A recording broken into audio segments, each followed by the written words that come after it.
The late legend Robert Duvall was not merely one of the greatest actors to ever walk the Hollywood Walk of Fame. He was a silent witness who spent a lifetime seeing through the absolute worst corners of Hollywood's golden era. Standing with him at the pinnacle of power and adoration were five absolute forces: Jane Fonda, Marlon Brando, Chevy Chase, Faye Dunaway, and Dustin Hoffman. In the eyes of the public, they were immortal gods, but through Duvall's unvarnished lens, the truth was stained with horror. He despised Fonda's political betrayal, witnessed Brando's arrogance destroy his legacy, condemned Chase's cowardly backstage bullying, saw through Dunaway's tyrannical delusions, and was repulsed by Hoffman's use of art to justify abuse. These spiritual crimes can no longer remain buried in the darkness.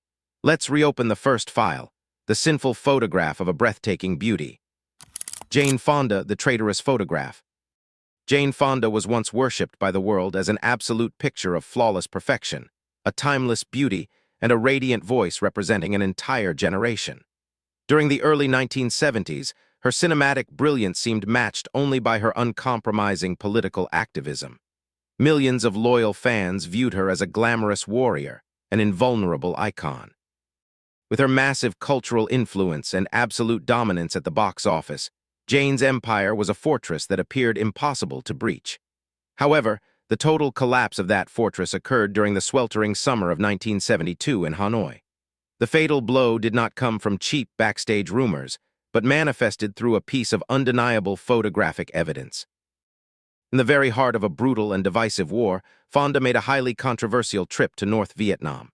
That ultimate betrayal was frozen in a single moment. She was smiling brightly, sitting directly on an anti-aircraft gun, the very weaponry being used to target American pilots. For millions of grieving families, this was no longer mere free speech or anti-war protest. It was a dagger thrust directly into the heart of a bleeding nation.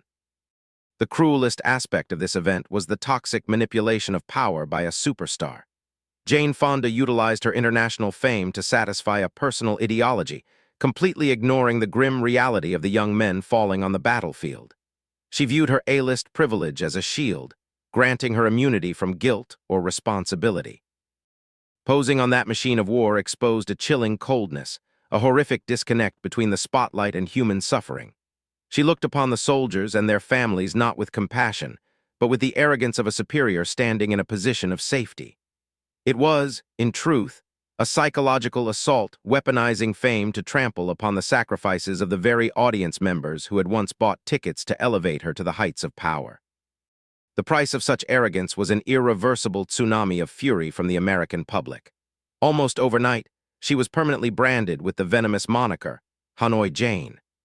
Massive nationwide boycotts erupted, accompanied by calls for treason charges and total isolation from the film industry that had once so eagerly served her. Her image as a flawless heroine evaporated completely, leaving behind a legacy haunted by a lingering hatred that would persist for decades. If Jane Fonda collapsed due to political extremism, the next individual would systematically dismantle his godlike status through unimaginable arrogance within his professional craft. Marlon Brando, the corrupted genius.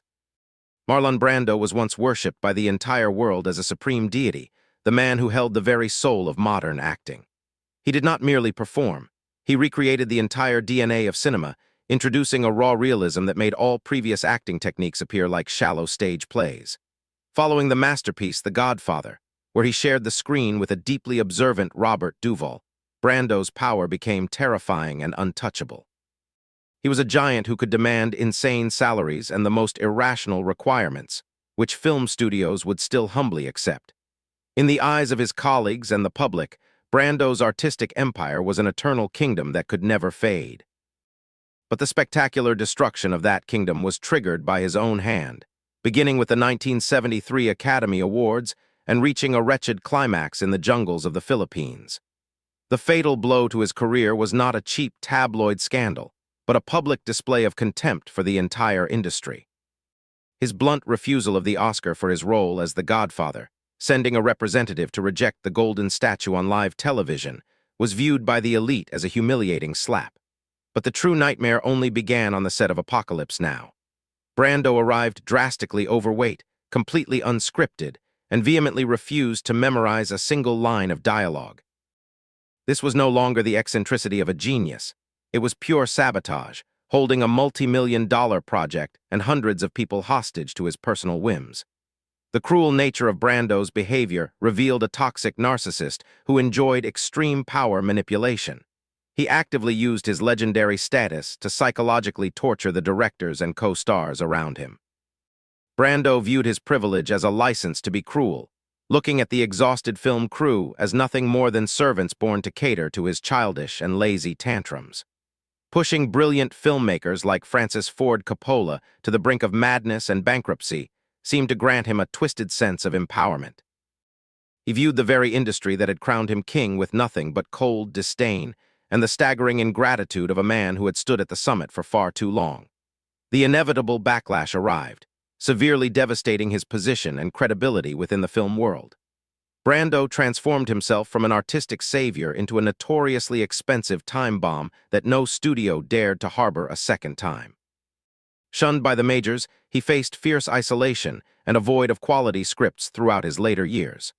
The god of acting fell, leaving behind nothing but deep resentment from a Hollywood that had grown weary of his excessive demands.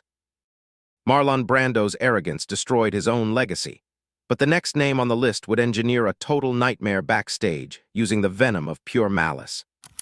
Chevy Chase, the backstage enemy. To the oblivious, adoring public of the 1980s, Chevy Chase was the undisputed king of comedy, the charmingly bumbling star who brought laughter into every American household. With his effortless charisma and sharp wit, he built a massive empire of humor that seemed destined for eternal success. However, for those actually working behind the blinding spotlight, his name triggered a collective groan of pure dread. Chevy possessed a personality so radiantly toxic that it effectively poisoned every room he walked into.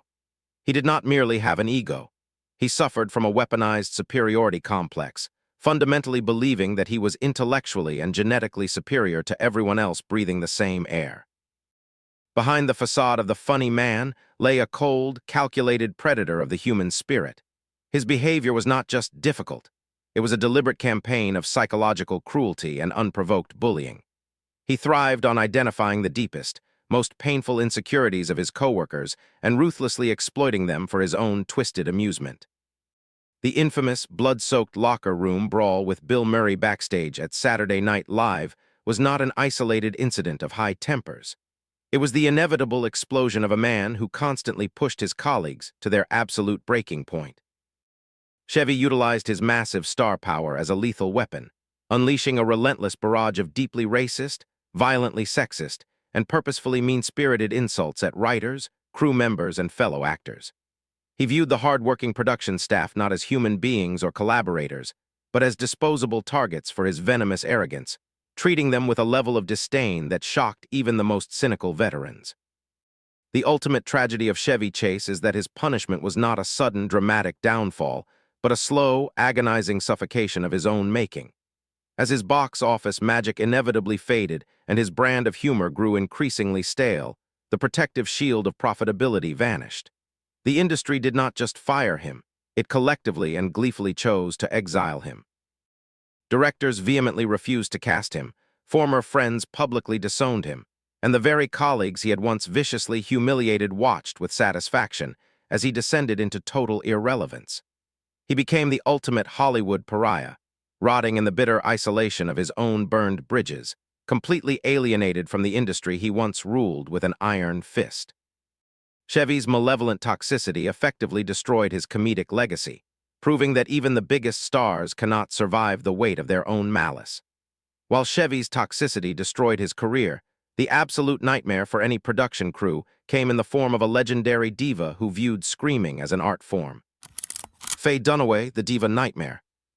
In the high-stakes ecosystem of Hollywood, an immense amount of ego is often tolerated, provided it translates into consistent box office gold. On the silver screen, Faye Dunaway was an untouchable goddess, delivering legendary performances that defined cinematic excellence. She possessed a fierce, burning intensity that captivated millions of viewers. However, that exact same intensity, when unleashed behind the camera, transformed her into an absolute, unhinged tyrant. The crew did not respect her. They lived in a state of constant, suffocating terror. Dunaway did not simply walk onto a film set. She invaded it like a hostile dictator, demanding a degrading level of subservience from every single person in her line of sight. The horrifying climax of her reign of terror occurred during the production of Mommy Dearest in 1981. Cast as the notorious Joan Crawford, Faye completely lost her grip on reality, blurring the lines between her own toxic ego and the abusive character she was portraying. The stories that leaked from that traumatized set are the stuff of permanent industry nightmares. She was famously known to hurl objects, including scalding cups of tea, at terrified makeup artists if a single hair was perceived to be out of place. She engaged in vicious, ear-piercing screaming matches with seasoned directors, treating brilliant professionals like incompetent, worthless peasants. Her demands were never about achieving artistic perfection. They were strictly about exercising absolute, humiliating control over the working-class members of the film crew. The poetic justice of her downfall was swift, brutal, and entirely deserved. Mommy Dearest was not just a critical failure, it was a career-destroying joke. Her manic, completely unhinged performance turned the film into an unintended comedy, permanently destroying her credibility as a serious actress. The industry, exhausted by her endless tantrums and hostile work environments, quietly shut the iron door on her. She was definitively labeled as uncastable, forcing the once great diva to scrape by in forgettable, low-budget projects, permanently haunted by her own monstrous reputation. Her legacy became a cautionary tale of how fame can mutate into a form of madness that alienates everyone. Faye Dunaway used her voice to terrorize the crew, but the final subject on our list committed the ultimate cinematic sin, using the excuse of art to justify physical and psychological torture.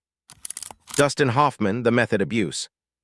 Dustin Hoffman belonged to an elite breed of actors who hid their deeply sadistic tendencies behind the bulletproof shield of method acting. To the naive critics and the public, he was a mesmerizing genius who bled for his craft. But to those sharing the frame with him, he was a dangerous predator who believed that brilliant art required a literal blood sacrifice. He did not merely act. He manipulated, provoked, and crossed every ethical boundary imaginable to extract the exact emotional reaction he selfishly desired. He treated the psychological well-being of his co-stars as a disposable tool for his own glory. The most sickening display of this twisted methodology occurred on the set of Kramer vs. Kramer in 1979. Meryl Streep was a rising star, but she was also grieving the devastating death of her fiancé, John Cazale. Instead of offering compassion, Dustin saw her shattered heart as a tool to be exploited. Right before a sensitive scene, without any warning, Dustin delivered a vicious, stinging slap directly across Meryl's face. But the physical assault was only the beginning. Between takes, he would aggressively taunt her, deliberately bringing up her fiancé's agonizing death to intentionally trigger her real-life trauma. He wanted genuine devastation on film, and he did not care if he had to permanently break her soul to get it. Yes, the film swept the Oscars, but the reality of his brutal methods left a dark, indelible stain on his legacy. It forces a chilling question. At what point does a dedication to art simply become a cowardly excuse for raw, unadulterated abuse? Dustin did not sacrifice himself for the art. He sacrificed the humanity of those around him. These chilling revelations force a complete re-examination of the blood-soaked foundation upon which the entire entertainment industry was built. His actions were not the marks of a dedicated artist, but the hallmarks of a man who believed his talent placed him above the basic laws of human decency. Hollywood is a glittering landscape, meticulously designed to obscure the most distorted and terrifying human egos imaginable. From the catastrophic political betrayal of Jane Fonda and the tyrannical, costly self-destruction of Marlon Brando, to the venomous cruelty of Chevy Chase, the unhinged delusions of Faye Dunaway, and the deeply abusive psychological justifications of Dustin Hoffman. The public continues to bow down to the glimmering golden Oscars and the multi-million-dollar box office returns, entirely blind to the rotting reality buried directly beneath the blood-red carpet. The mainstream media will forever attempt to protect these golden calves to preserve the illusion, but the absolute truth cannot be permanently silenced. The legacy of Robert Duvall and others who saw through the facade demands that we stop worshiping false idols. We must hold the powerful accountable, no matter how beloved their characters on screen might be. Thank you for bravely facing this horrifying reality with us today. To continue tearing down the impenetrable walls of Hollywood's darkest secrets, subscribe and like this video immediately. Do not look away because your silence is complicity. The truth waits in the next shocking installment.